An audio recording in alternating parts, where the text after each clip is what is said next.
course. But it's not just about, saying future is female and having more women. If we say future is female and just want to have more women, of course we need to do that, but it's not enough. We're stuck within a binary. I think what we need is really to start representing that gender is a fiction and gender is a spectrum. And we exist within that spectrum, and we are fluid also in that spectrum in different points of our lives, right? So we move beyond these stereotypes, objectified female, alpha male hero character, and really start representing everything that is in between. Of course, including non-binary, trans people, etc., etc., etc. But it's also the binary that is cultural, that is racial. It's not just about having more black people, right? It's about representing the full spectrum of our cultures. And it's also representing people that are part of the third culture, the so-called third culture. A lot of us have parents from very different cultures. We've been raised in different places, and we find ourselves in between. And almost none of us ever find ourselves reflected in the stories of the future that are being told. It's also going beyond the binary of generations, right? It's representing that full spectrum from youth in its true representation, not youth as imagined by old people, but really engaging them and how they see themselves in the future. But it's also not forgetting our elders. Especially, when we speak about the indigenous perspectives, the First Nations, the ancestors, the elders, it's such an important part of our culture that we've unfortunately forgotten in the West. So representing that full spectrum, full generational spectrum is very, very important because all of us have something to bring. But it's also the spectrum of ability, going beyond the binary of able to disabled. With all these new amazing technological tools, it'll be very hard to say who is able and who is disabled. In fact, technology will allow people, if we do it right, can allow us to really go beyond whatever that we think is currently possible with our bodies and minds and brokenness that we sometimes have, right? Point number 2, community narratives. Beyond borders. So again, community narratives of people coming together. Instead of a singular hero journey that is such an overconsumed trope, can we start telling futures about communities coming together? And those communities not of just sort of Burning Man style people that are very similar in their social status, age, style, etc. I mean, it's lovely, but it's really about telling stories of communities that are very different people by social status, disciplinary background, culturally background, etc., etc., etc., right? So people coming together and the narrative they're in. Point number 3, celebration of bodies and biology. Can we please stop with futures where everybody is lonely and isolated living inside their little capsule? Can we tell futures where people are still dancing and loving and caressing? Can we just start showing a bit more tenderness in the future tense? Just think, try to review all of the sort of sci-fi narratives you've seen, and besides the sex scenes with robots, how many instances of human tenderness have you observed in the future tense? And how important is to keep imagining that?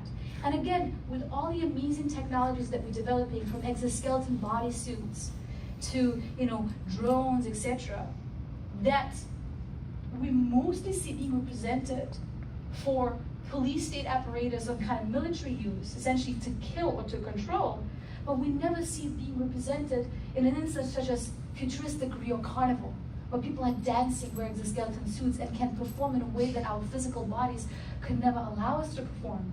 So seeing more instances of that and our bodies being present and our biology being celebrated, and bigger focus especially on biological technologies versus just mechanical technologies.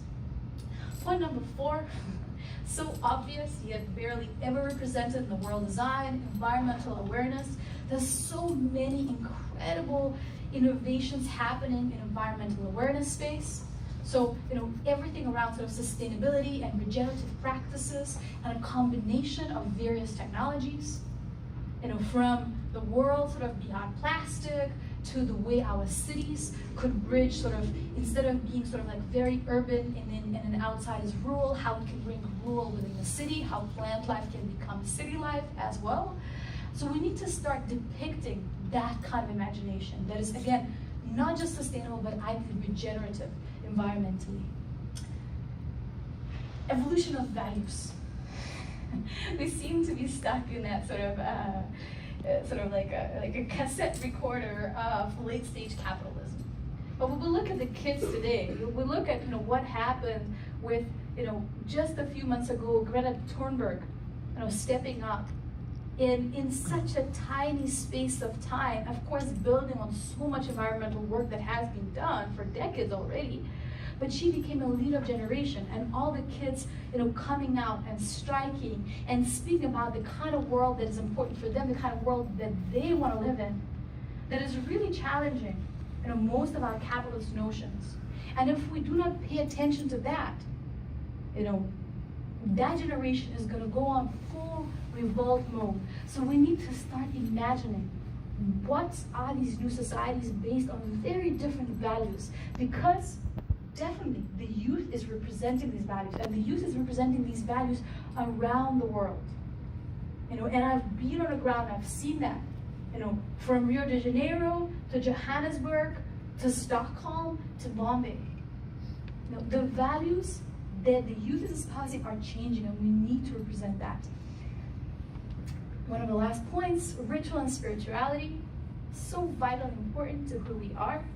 And we need to think again how we can represent spirituality that maybe is beyond the conventional book religions of today.